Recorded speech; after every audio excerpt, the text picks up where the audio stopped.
ẹ kú lé lónìí a tún ti dé láàárọ̀ yìí lórí kólòbó ròyìn ó máa ta lẹ́nu yẹ́rìyẹ́rì ó máa ṣe bẹ́ẹ̀ ó máa wà ńbẹ̀ ọlọ́run ọba ló tún fún wa láǹfààní láti wà níbí fún tàárọ̀ yìí tó bá ti lọ ẹ jẹ́ kó máa ṣe bẹ́ẹ̀ ẹ jẹ́ kó máa súnmọ́ ọlọ́run ọba mi ìbàrẹ̀ kò sẹ́lòmíì olórí ẹ̀mí tó dáńtọ́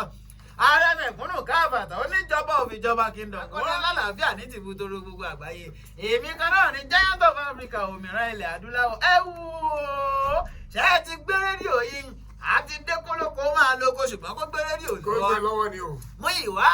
àti dékólódò máa lòdò àní kó gbé rédíò lọ́wọ́. àní kó fa rédíò lọ́wọ́ ni. àti dékóṣìṣẹ́ ìjọba máa lọ bí iṣẹ́ àní kó gbé rédíò lọ́wọ́. kó sá ti máa gbọ́ sá. eléyìí tí ò bá ti gbé rédíò lọ́wọ́ ẹ sọ fún un pé kó lọ sí Facebook kó máa lọ wò wá láì bá ń darẹ̀. àwọn ìwọ ọmọ ìwọlé lèmi ń jẹ́ ìlà ọ̀ràngún ni mí ọmọ ògbóyè ọmọ òkó ìkọlọ́ ọmọ akẹ́gun akoto àti tó dé láàárọ̀ òní gẹ́gẹ́ bí dọ̀kítì sọ. níbi tí ìmọ̀lẹ̀ ti ń tàn. káàkiri àgbáyé ẹ wo gbogbo ẹ̀yin ìpínlẹ̀ tẹ́lẹ̀ nígbà nígbà ọjọ́ ajé mọ̀ ti pé ẹ̀yin tẹ́ ẹ sórí kankan tẹ́lẹ̀ ní sanwó oṣù tuntun fáwọn òṣìṣẹ́ ẹ wò ó bẹ́ẹ̀ bá san aláwa ti ṣetán láti ọdún ajé lọ á fi ìyanṣẹ́lódì á fi pa yín lórí èmi kọ́ mọ sọ o àwọn ẹgbẹ́ òṣìṣẹ́ ìlú sọ ìwé pọ́ǹchì ló pọ́ǹchì ẹ̀ á fi kíní kan pa yín lórí a tó ń lò bí ẹni. àwọn iná sọ èmi kọ́. àyìnbá tó wà lọ bí ẹ ṣe ṣe ẹ̀ ni wọ́n ní á fi pa lórí ó tún fi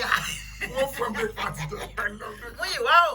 ǹjẹ́ màá pa àwọn aṣojúṣòfin wa lórílẹ̀‐èdè wa Nàìjíríà wọ́n ní a gbọ́dọ̀ ṣe bẹ́ẹ̀ a gbọ́dọ̀ jókòó ká sọ̀rọ̀ lórí bí gbogbo nǹkan ṣe máa lọ o lórí ọ̀rọ̀ ìdádúró àwọn ìjọba ìbílẹ̀ lónìí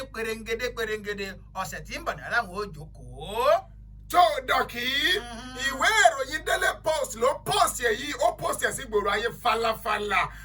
níbi tó ti sọ wípé ààrẹ Bọ́lá Ahmed Tinubu ààrẹ wa lórílẹ̀ Nàìjíríà yìí ní àná ọjọ́bọ̀ ó ní ẹ wò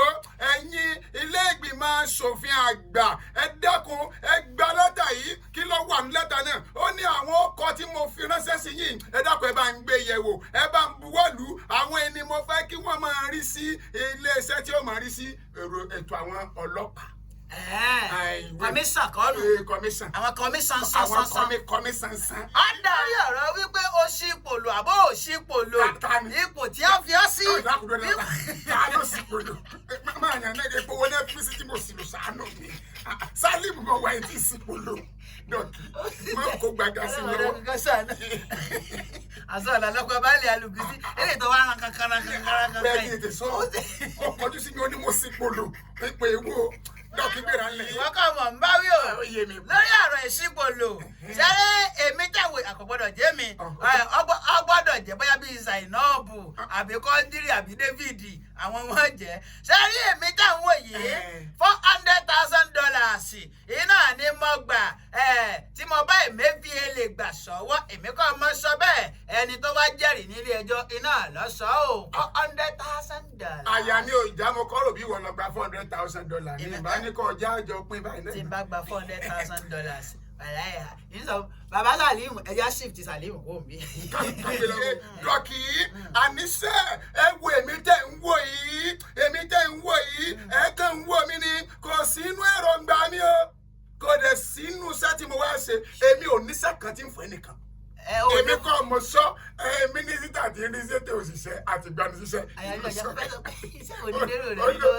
olówó nínú èròǹgbà. iṣẹ́ wo ni jẹ́rò rẹ ní lọ́wọ́ tó fẹ́ ó bá àwọn ọmọ Nàìjíríà breakfast jẹ ni. ó bá wọn ni kò sí àwọn ọkọ bàbá Sàlímù. ó lẹ́yìn tẹ́ ń wá sẹ́tẹ̀ rò pé ẹ̀rí sẹ́ lọ́dọ̀ mi ó ní òsì pa. ẹ̀yin tẹ́ ń rò pé àwa ti rí sẹ́wẹ́ àwọn òdúró di mínísítà wọ́rọ̀ òṣìṣẹ́ àti ìgbanisíṣẹ́ ti à. mú ìwá ọ̀rọ̀ yìí rí bákan o ó sì yani lẹ́nu gómìnà Sanni náà ló ti gba àwọn báńdíìtì tí wọ́n sọ pé wọ́n ronú pìwàdà ó wá tún ọjà eléyìí tí ń bẹ ní Beningwari ó tún ṣe ọyá ẹ máa ṣe bẹ́ẹ̀ ẹ máa tajà yá mẹ́yọ kan sí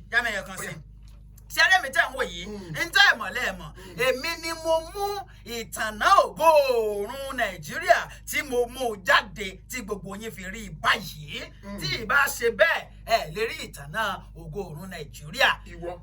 ẹ nà ṣé mi ò tó mú ìtànná ògo oòrùn Nàìjíríà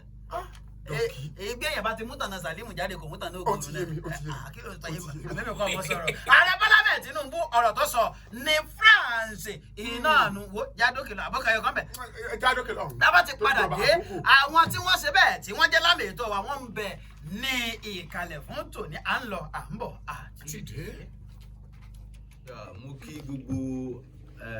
gbogbo ẹni tó bá ní àǹfààní láti máa gbọ́ mi ní àkókò yìí àkójúmọ́ ní àyíká ìtàbáwá ẹ̀yin tẹ́ wà lókè òkun ẹ kú àsìkò yín lọ́dọ̀ yín lọ́rùn orúkọ mi ò yí padà comrade Lamina Kamilu Ọmọtóyọ̀sí tí mo jẹ́ alága fún àjọ tó ń gbogbo fàlàfíà káàkiri àgbáyé tá a mọ̀ sí World Institute for Peace. Ọ̀dà ẹ jẹ́ ká tún ṣe bẹ́ẹ̀ ká dọ́dọ̀ bàbá wa Almiraj bàbá ẹ bá mi kí àwọn ará ilé ẹ̀kan sí i. a kú ojúmọ́ wa kí gbogbo àwọn aráalé o a kí gbogbo àwọn tí wọ́n ń gbọ́ wa ní àsìkò yìí ilé àtọ̀nà wa ò ní bàjẹ́ o ọkọ̀ tí mi ò yí padà Alhaji Almiraj. Ọ̀dà alàgbà Joseph dókítà làwọn náà ẹ bá mi kí àwọn aráalé. ajínrere sì ni.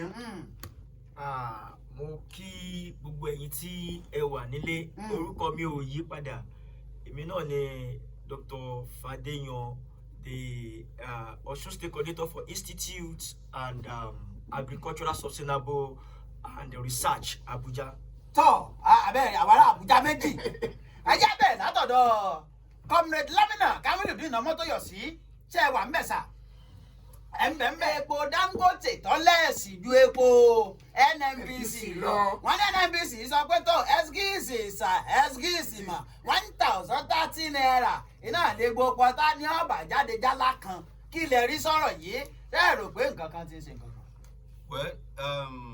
ẹ jẹ́ kí n bẹ̀rẹ̀ níbi pé ọmọ tuntun kì í ṣe àkọ́kọ́ àjẹ́ lórí ọ̀rọ̀ tí màá ti sọ nípa ọ̀rọ̀ epo ní orílẹ̀-èdè yìí and nǹkan ẹ̀yọ̀kan tí màá sì tún máa tẹnumọ́ ni wípé ó dáa kí ìjọba àpapọ̀ kí wọ́n ṣe kí ni ká jẹ́ kí market wa kó wà competitive kó jẹ́ pé nǹkan tí àjọ wọn dùn mọ́ra wa lọ́wọ́ tí market bá wà competitive at times ní ìgbà kan ìsáyẹ̀ nílẹ̀ Yorùbá àwọn èèyàn ò ní pé tí ìyá kan máa ta gàrí ní ẹgbẹ́ bíi wọ́n ló wá tó gbégbá gàrí tì bọ̀ gẹ́gẹ́ bí àwọn ẹgbẹ́ Ọlọ́run ò ní ká jókòó sí ojú kan a rí pé níbòmí kan èèyàn tí lọ́rẹ́ ní máa ta gàrí lójú kan tí ó bí tẹ́ bá ti ta gàrí ti yín ní àpò kan ẹnì kó mọ̀ pé àwẹ̀ Sunday àpò kan ní mọ̀ ta tiẹ̀ dín náírà kan lórí tèmi sẹ́mi wá gọ̀ èmi tí mo sì fẹ́ ní savings tí mo sì mọ bí mo ṣe rówó tèmi inú lọ́rọ̀ àárọ̀ ẹni tó ti dín so àkọ́kọ́ ni pé ẹ rí pé Dangote gẹ́gẹ́ ṣe announcement 970 bí ìjẹrin ni ṣe get mi Dangote fúnra ẹ̀ ṣe announcement in fact lórí wall mi ní Facebook mo ti post ẹ̀ wípé yes nǹkan tá à ń sọ lélẹ̀ nígbà tó bá yá Dangote ó padà tẹ́po ẹ̀ ní 500 torí wípé àwọn other refineries wọ́n ti rí 970 báyìí ní Dangote sọ pé wọ́n ń ta àwọn náà padà já wálẹ̀ jùlọ ìfún bó ṣe 1 naira ẹ wá jẹ́ ká wo ti ìjọba àpapọ̀ ọ̀rọ̀ tí ṣe sọ lórí ẹ̀ púpọ̀ kí ní ìbẹ̀rẹ̀ kò tí pọ̀sẹ̀ kan sọ̀rọ̀ mi yín tí wọ́n bá èmi wo nínú wòye èmi ò support ìjọba mo wo nínú wòye ni pé ó pọ́s pé ẹgbẹ́ ìjọba àti ìfẹ́ já lọ lẹ̀ ju Dangote lọ kọ́mọ́ ni ẹ sá torí Dangote sáà ní wàhálà yín pé ẹ̀ ṣe bẹ̀rẹ̀ ní normal price tẹ́ announce lọ́jọ́ sí